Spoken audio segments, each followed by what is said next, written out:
National Weather Service in Charleston, West Virginia has issued a test message. Tornado warning for all of West Virginia until 11:15 a.m. Eastern Daylight Time. This is a test message. This is a practice tornado warning issued to initiate the West Virginia statewide tornado drill.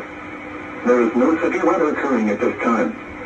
The National Weather Service and the West Virginia Division of Homeland Security and Emergency Management encourage the use of this time to either activate or review your severe weather safety plan.